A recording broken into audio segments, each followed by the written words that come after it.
देश के सबसे बड़े न्यायालय में आज एक अजीब और गरीब सस्पेंस है। 14 मई को नए chief justice of India justice B R. Gavai ने शपथ ली और 15 मई को उनके सामने एक ऐसा कॉन्स्टिट्यूशनल धमाका हुआ जो न सिर्फ उनके पहले ही दिन की अग्नि परीक्षा बन गया, बल्कि भारत के पूरे फेडरल स्ट्रक्चर को हिला देने की ताकत रखता है। जी नहीं, ना यहाँ बात वक्फ अमेंडमेंट एक्ट की हेयरिंग की हो रही है और ना ही किसी पुराने पेंडिंग मैटर की। यहाँ बात है देश की राष्ट्रपति द्रौपदी मुर्मू की और उनके द्वारा किए गए एक बड़े धमाके की। एक ऐसा कॉन्स्टिट्यूशनल हंगामा जिसका असर राष्ट्रपति भवन से लेकर राजभवन तक महसूस हुआ है। राष्ट्रपति द्रौपदी मुर्मू ने एक ऐसी चाल चली है जो न सिर्फ सुप्रीम कोर्ट के सामने एक मुश्किल सवाल खड़ा करती है, बल्कि new chief justice of India के लिए भी एक अल्टीमेट टेस्ट है। क्या आप जानना चाहेंगे कि क्या है ये मूव और क्यों सुप्रीम कोर्ट के लिए ये एक परीक्षा बन गया है? तो चलिए वीडियो में आगे बढ़ते हैं। इससे पहले कि हम आपको बताएं कि असली मामला है क्या, पहले एक बार याद कर लेते हैं कि क्यों प्रेसिडेंट ऑफ इंडिया और सुप्रीम कोर्ट के बीच ये सिचुएशन बनी है।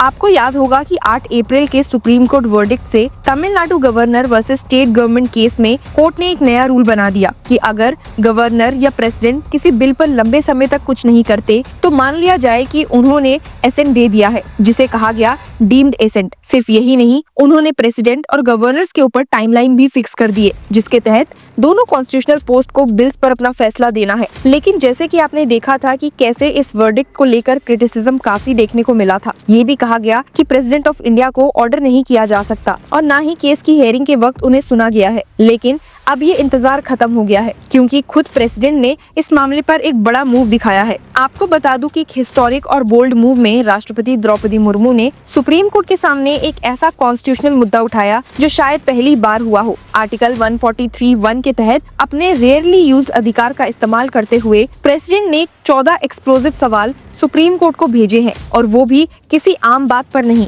बल्कि गवर्नर और प्रेसिडेंट के रोल पर जब बात हो स्टेट बिल्स के कंटेक्स्ट में। सिर्फ इतना ही नहीं, राष्ट्रपति ने इस रूलिंग पर साफ तौर पर आपत्ति जताई है। राष्ट्रपति ने कोर्ट को याद दिलाया that neither article 200 nor article 201 prescribe any time limit और प्रोसीजरल मैकेनिज्म। अब आप जरूर जानना चाहेंगे कि ये 14 क्वेश्चंस क्या है, तो चलिए उस पे भी एक नजर डाल लेते हैं। जो 14 क्वेश्चन सुप्रीम कोर्ट के सामने रखे गए हैं, उनमें कुछ इतने इम्पैक्टफुल है कि वो गवर्नर और प्रेसिडेंट के डिस्क्रिशनरी पावर्स को रीडिफाइन कर सकते हैं। जैसे कि क्या गवर्नर को काउंसिल ऑफ मिनिस्टर्स के एडवाइस पर ही काम करना चाहिए? क्या कोर्ट गवर्नर के डिस्क्रिशन का रिव्यू कर सकता है? क्या सुप्रीम कोर्ट प्रेसिडेंट के डिसीजंस को जुडिशियल रिव्यू के लिए रख सकता है? अगर कॉन्स्टिट्यूशन में टाइमलाइन का जिक्र नहीं है तो क्या कोर्ट वो फिक्स कर सकता है? क्या गवर्नर के बिना किसी बिल का कानून बनना पॉसिबल है? और सबसे बड़ा सवाल, does a bill passed by a state legislature become law without gubernatorial assent? Murmu का कहना है कि कोर्ट का ये कहना कि अगर कोर्ट या प्रेसिडेंट बिल्स पर समय से एक्शन नहीं लेते तो वो बिल पास समझा जाएगा। ये जुडिशियल क्रिएटिविटी नहीं,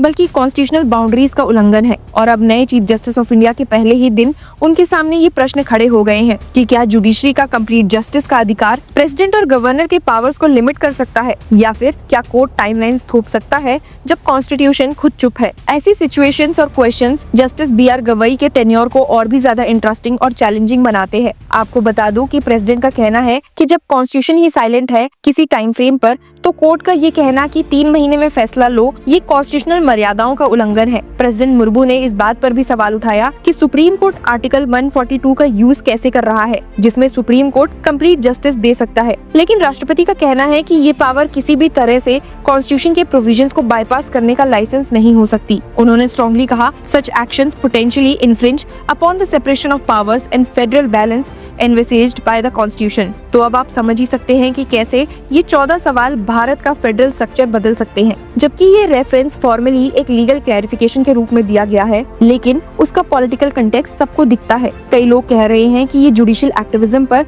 एक इंस्टीट्यूशनल पुशबैक हो सकता है, खासकर जब ऑपोजिशन रूल स्टेट्स के गवर्नर्स बार-बार बिल्स को रोक रहे हैं। एक सीनियर कॉन्स्टिट्यूशनल एक्सपर्ट ने एनोनिमसली कहा, this isn't just a legal debate, it is a war of institutional tough. इस रेफरेंस के जरिए राष्ट्रपति ने सिर्फ एक कानूनी क्लैरिफिकेशन नहीं मांगा, बल्कि एक ऐसा कॉन्स्टिट्यूशनल बॉम्ब गिरा दिया है जो नए सीजीआई के लिए पहले ही फुर्सत में एक अग्नि परीक्षा से कम नहीं है। क्या ये एक सिग्नल है कि एग्जीक्यूटिव अब जुडिशरी के इन्फ्लुएंस को चैलेंज करने को तैयार है? क्या ये एक डेस्परेट अटेम्प्ट है जुडिशियल एक्टिविज्म को रोकने का? जो भी हो, president Droupadi Murmu versus supreme court अब सिर्फ एक फॉर्मल रेफरेंस नहीं, एक पॉलिटिकल और कॉन्स्टिट्यूशनल थ्रिलर बन चुका है, जिसका अगला सीन नए सीजीआई के कोर्टरूम में लिखा जाएगा। चाहे आप इसे कॉन्स्टिट्यूशनल कंसल्टेशन माने या एक स्ट्रेटेजिक मूव, एक बात तो क्लियर है, इंडिया के सेंटर स्टेट और जुडिशरी एग्जीक्यूटिव रिलेशंस एक नए मोड़ पर आ गए हैं। अब सुप्रीम कोर्ट जो जवाब देगा वो सिर्फ एक लीगल रूलिंग नहीं होगी, वो गवर्नेंस के तरीके को दोबारा डिफाइन करेंगी। अंत में बस इतना ही कहना है कि अगर आप सोच रहे हैं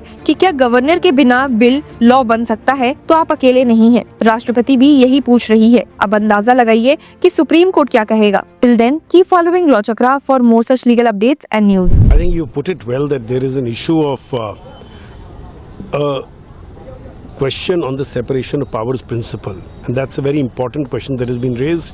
Please don't just look at the reference, look at the underlying issues that arise in the reference. The scope of the Supreme Court's power under Article 142 is also been raised. Having said that, this reference to my mind is to determine what is the way going forward, to what extent will the Supreme Court direct governments, governors and presidents to act, and to the extent that they will determine and sit over the jurisdictions of governors and presidents. Do keep in mind that decisions of governors and presidents in the context of remission have already been made justiciable. So whether it is a pardon or a remission, these decisions are already considered, but on very narrow parameters. The issue today is, can a governor, and that is something which will have to be answered by the court, can a governor or any other, or the honorable president, sit over a legislation, and can it render governance null and void? The issue here is not just about the powers of the president and the governor, the center and the state. It's a federalism issue. It is also an issue about how we are going to deal with the rights of the citizen to have governance. After all, a citizen elects people. When the citizen elects its members of parliament and the party that is in power in the state of the center, the citizen expects governance from them. Governance is one part of governance is the making of laws, which the citizen desires through the voice spoken of the members of parliament or members of the legislative assembly. And if we have constitutional authorities nullifying or obstructing or sitting over that process, then are we not depriving the citizen of governance? And I think that is really one of the primary issues which I hope will be raised and dealt with in this issue. Can authorities stop the right of a citizen to good governance? I would hope this is answered and considered. Hello law lovers and justice seekers, welcome to law Chakra. हम आपके लिए लेकर आए हैं कुछ बहुत ही exclusive. Introducing law Chakra prime membership, जो आपको देगा exclusive access like never before. बनिए लॉ चक्रा की प्राइम मेंबर और अनलॉक कीजिए full potential of legal knowledge. अभी ज्वाइन कीजिए।